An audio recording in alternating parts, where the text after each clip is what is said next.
Hi there, I'm Edward Kalstian, founder of EKH Capital, where we look for market-beating stocks for the long run. This video is part of my 5-part series explaining the 5 key factors I use when analyzing companies. Today we're at key factor 4, valuation. Even the greatest companies can be poor investments when investors overpay. As Warren Buffett famously said, price is what you pay, value is what you get.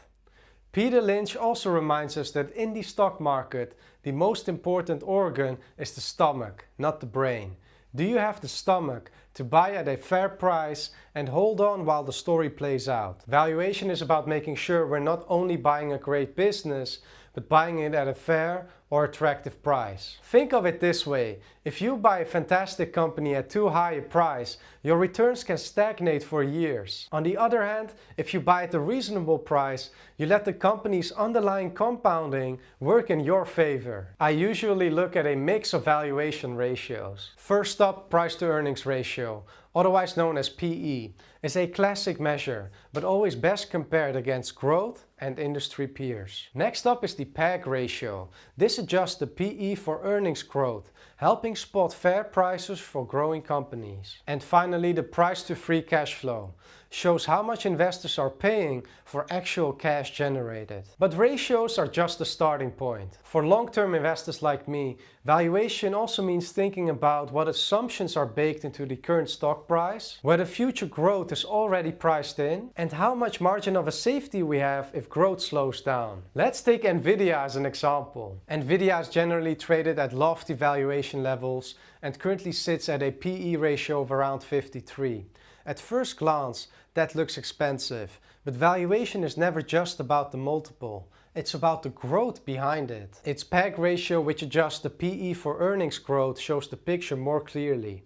Over the past decade, earnings per share grew at a CAGR of 68.3%. Truly explosive.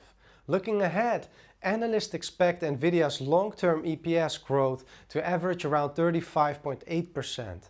Put together, this implies a PEG ratio of about 1.5, which suggests the stock is not cheap, but actually reasonably valued given its growth profile. So could NVIDIA be cheaper? Sure, but valuation isn't about waiting forever for a bargain price. It's about paying a fair price for a great business. If NVIDIA continues delivering high returns on capital and sustaining strong growth, then paying today's multiple could still compound into excellent long-term returns. Comparing valuation metrics across multiple companies can be time-consuming. That's why I use Fiscal to quickly pull up the PE, the PEG ratio, and free cash flow multiples across companies. If you want to speed up your own stock research, check out Fiscal with my affiliate link below. You'll get 15% off at no extra cost to you. At EKH Capital, I want to buy quality companies at fair or undervalued prices. As Charlie Munger put it best, it's far better to buy a wonderful company at a fair price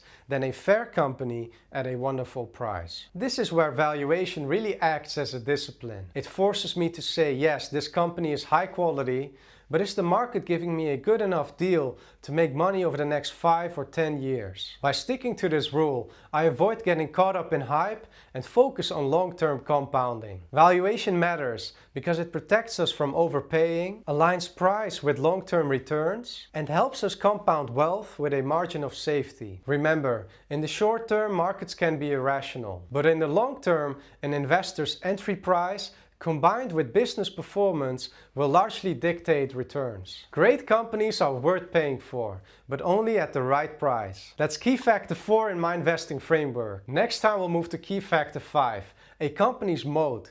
How to identify companies with durable competitive advantages. If you found this helpful, please hit like and subscribe, and let me know in the comments, what valuation metric do you rely on most when analyzing stocks? Thanks for watching, and I'll see you in the next one.